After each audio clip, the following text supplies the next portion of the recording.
Ang pag-aralan po natin ngayon ay patungkol po sa pagsisisi at ang pagkukumpisal. At ang tanong, bakit kailangan ng isang tao ang pagsisisi at ang pagkukumpisal? Alamin po natin mula sa banal na kasulatan. Ganito po ang sabi sa Isaias, Kapitulo 1, talatang 18. Magsiparito kayo ngayon at tayo'y magkatuwiranan, sabi ng Panginoon.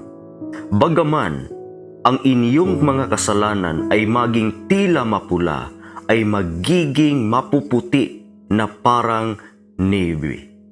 Bagaman maging mapulang gaya ng matingkad na pula, ay magiging parang balahibo ng tupa. At meron pang sabi sa mga Gawa, Kapitulo 2, talatang 38. At sinabi sa kanila ni Pedro, Mangagsisi kayo at mangagbautismo ang bawat isa sa inyo sa pangalan ni Hesukristo sa ikapagpapatawad ng inyong mga kasalanan at tatanggapin ninyo ang kaloob ng Espiritu Santo. Napakaganda po ang pangako ng Panginoon. Kahit na ang ating mga kasalanan ay tila mapula, ang kanyang pangako ay magiging mapuputi parang nibe. Kahit na ito ay matingkad na mapula, ang kaniyang sabi ay magiging parang balahibo ng tupa. Kahit gaano pa katinding kasalanan ang iyong nagawa, kung ito ay iyong pinagsisisihan, ang sabi ng Panginoon ay patatawarin niya tayo.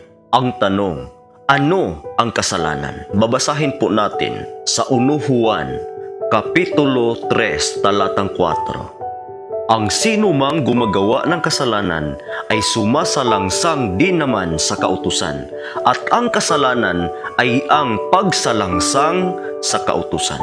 Ano ang sabi?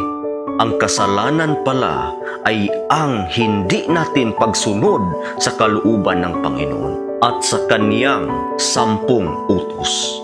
At ano naman ang ibig sabihin ng pagsisisi? Ang pagsisisi ay ang pagtalikod mula sa kasalanan at pagsuko sa ating sarili upang tuparin ang mga utos ng Diyos. Babasahin po natin sa Ezekiel Kapitulo 18, talatang 21 hanggang 23. Ngunit kung ang masama ay humiwalay sa kaniyang lahat na kasalanan na kaniyang nagawa, at ingatan ang lahat na aking mga palatuntunan at gumawa ng tapat at matuwid, siya'y walang pagsalang mabubuhay.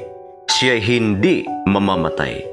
Wala sa kaniyang mga pagsalangsang na nagawa niya na alalahanin laban sa kaniya. Sa kaniyang katuwiran na kaniyang ginawa ay mabubuhay siya. Mayroon baga akong anumang kasayahan sa kamatayan ng masama, sabi ng Panginoong Diyos. At hindi baga mabuti na siya'y humiwalay sa kaniyang lakad at mabuhay. At meron pa pong napakagandang sabi sa Gawa, Kapitulo 3, talatang 19. Kaya nga, mangagsisi kayo at mangagbalik loob upang mangapawi ang inyong mga kasalanan, upang kung magkagayon ay magsidating ang mga panahon ng kaginhawahang mula sa harapan ng Panginoon. Dahil alam niyo po ba, kung mayroon tayong iniingatan na kasalanan sa ating puso, ay magulo talaga ang ating buhay.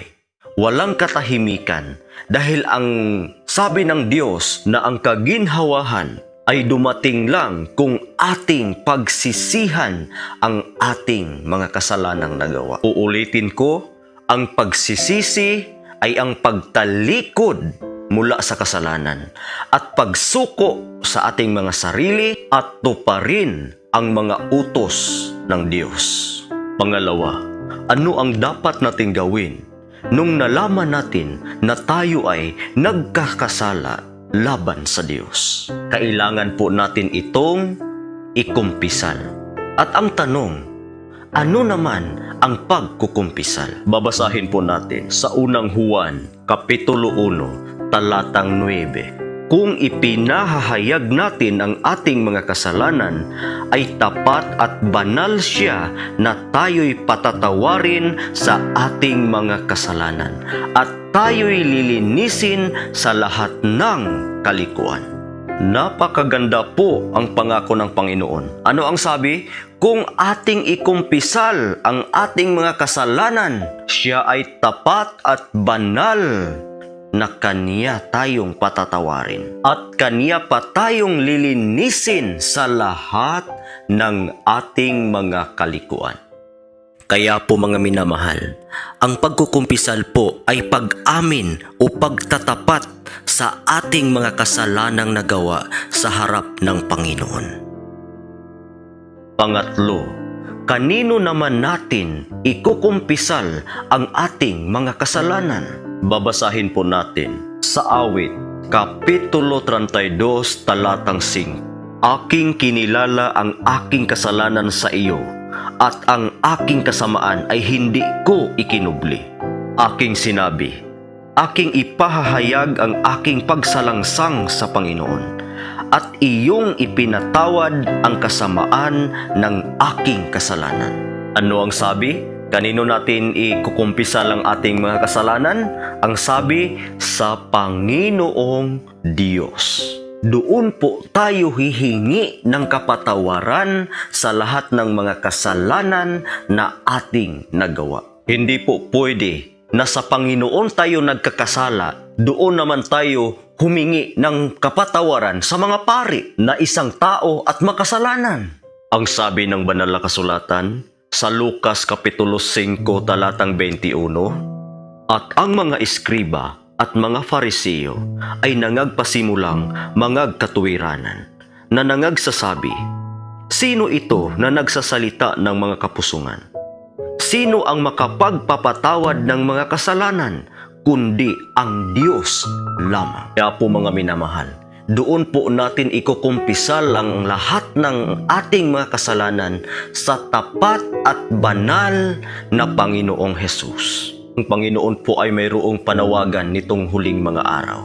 Dahil hindi po kalooban ng Diyos na tayo ay mamamatay dahil sa ating mga kasalanan. Kaya ang kaniyang sabi sa 2 Pedro, Kapitulo 3, talatang 9, hindi mapagpaliban ang Panginoon tungkol sa kaniyang pangako, na gaya ng pagpapalibang ipinalalagay ng iba, kundi mapagpahinuhod sa inyo na hindi niya ibig na sinuman ay mapahamak, kundi ang lahat ay magsipagsisi. At meron pang sabi sa mga Gawa, Kapitulo 17, talatang 30, ang panahon ng kahangalan ay pinalipas na nga ng Diyos. Datapwat, ipinag-uutos niya sa mga tao na mangagsisi silang lahat sa lahat ng dako.